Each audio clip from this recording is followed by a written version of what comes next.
Hi everyone, Mr. Lee here. In this video, we are going to do centripetal forces, but in the vertical axis.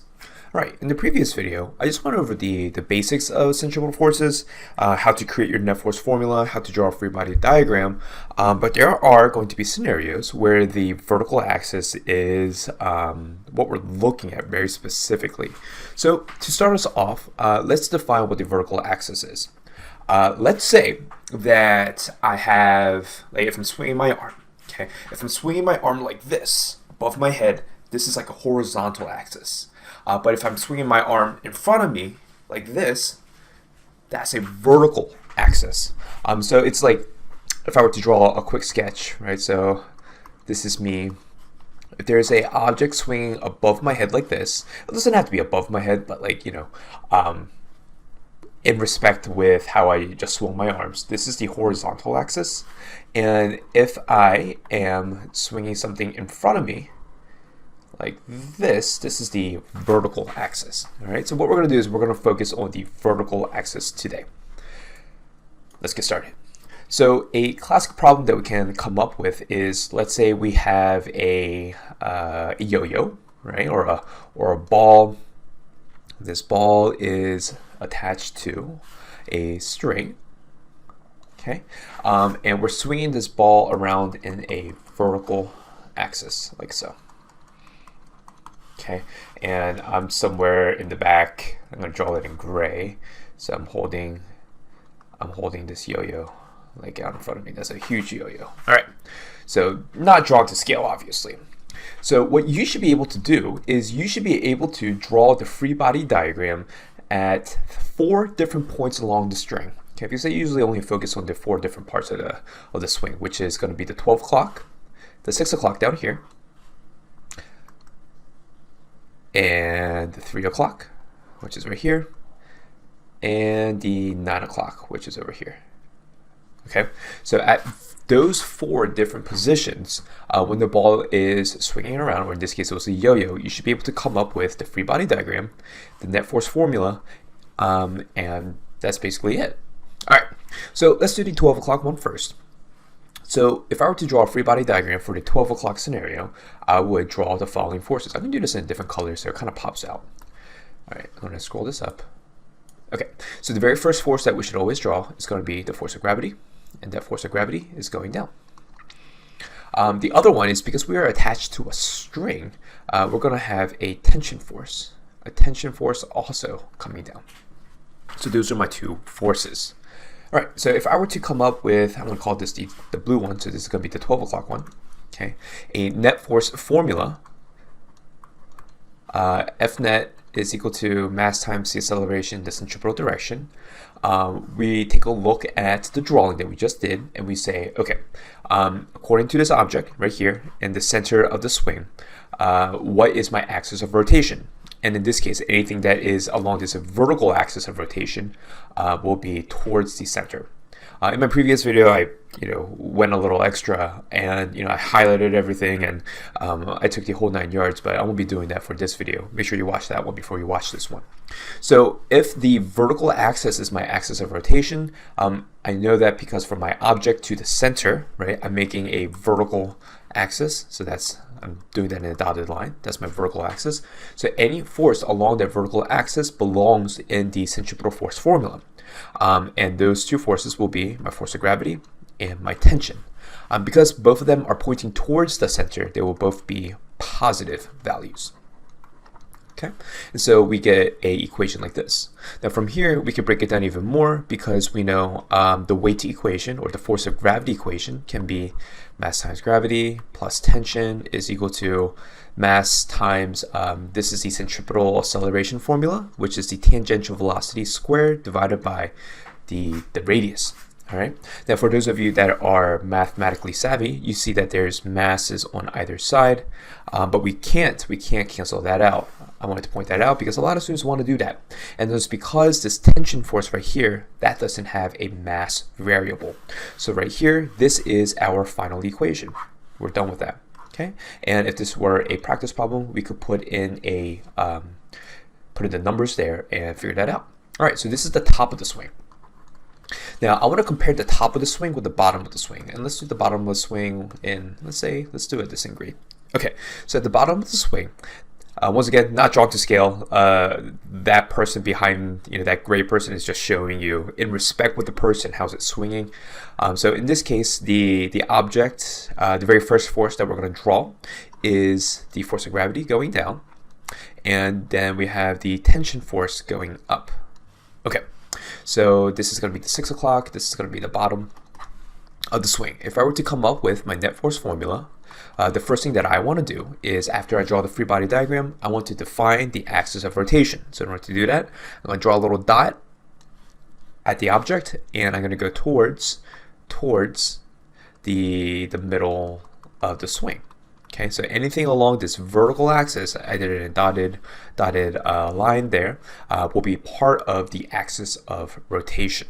Okay, so luckily for us here, there are no other forces, but like if there was air resistance, for example, we could draw that in, and that wouldn't be part of the forces of the axis of rotation.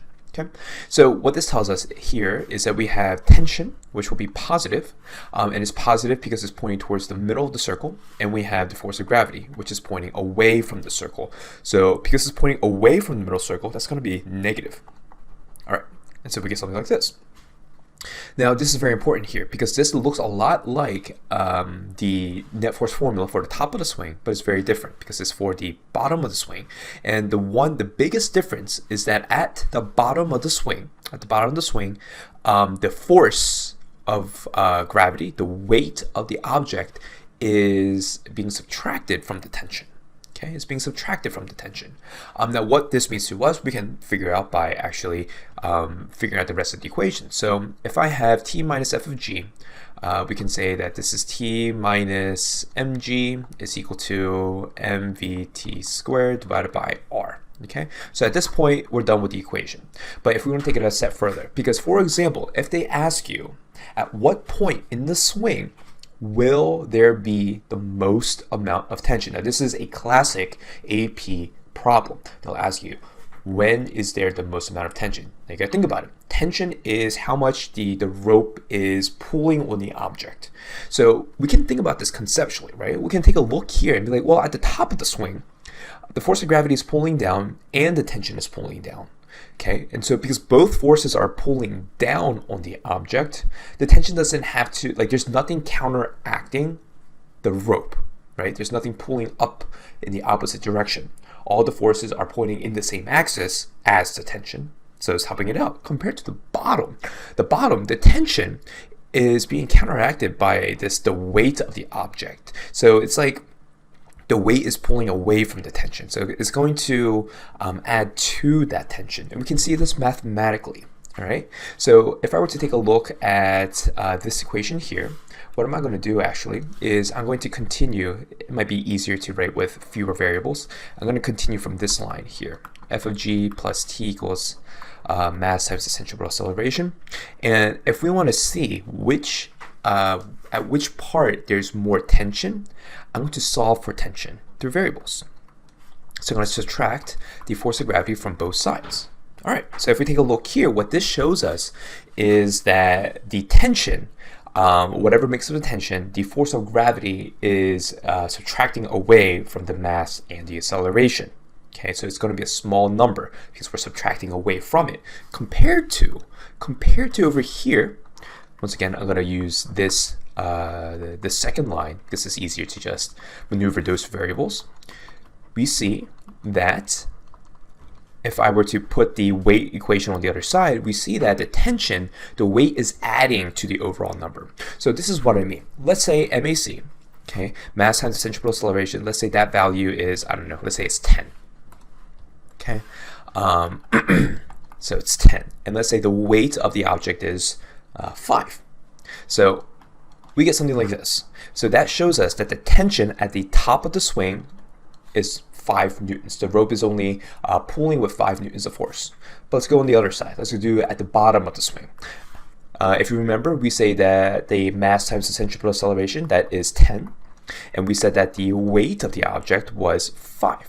And we can see here mathematically that the tension is holding up way more force than compared when it's at the bottom compared to when it's at the top. There's a big difference. And that's because if we look at it, we see that the weight is opposing the object, okay, or opposing the tension, rather helping out the tension. Okay, so a couple of things, a couple of clarifying conceptual things. We have to understand that according to this equation, the weight and the tension over here, those two forces are allowing for this object to spin around in a circle, much like over here, where it's the tension and the weight is allowing for this object to spin around the circle. At the top of the swing, and this will like almost 100% be the case, at the top of the swing, the tension is less, so I'm going to say T-top. The tension at the top is less than the tension at the bottom. Okay, and that is one of those that you should get down into your brain. It comes up a lot.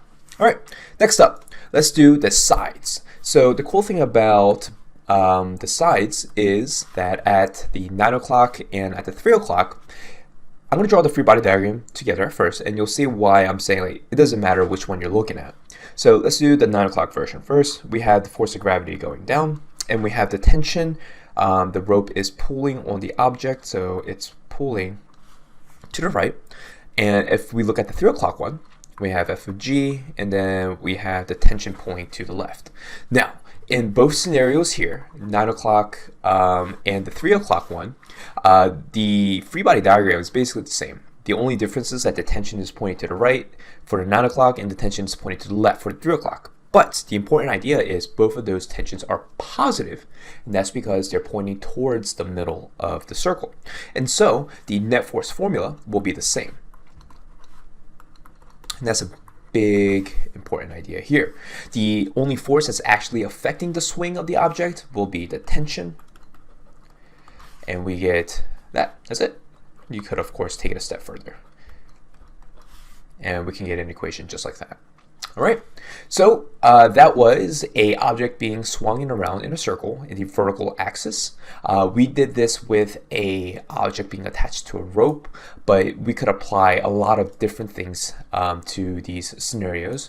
But the important idea is that the steps are always going to be the same. Step 1, free body diagram. Step 2, do your net force formula. And step 3 is, just solve it out, right? Find out what you're looking for.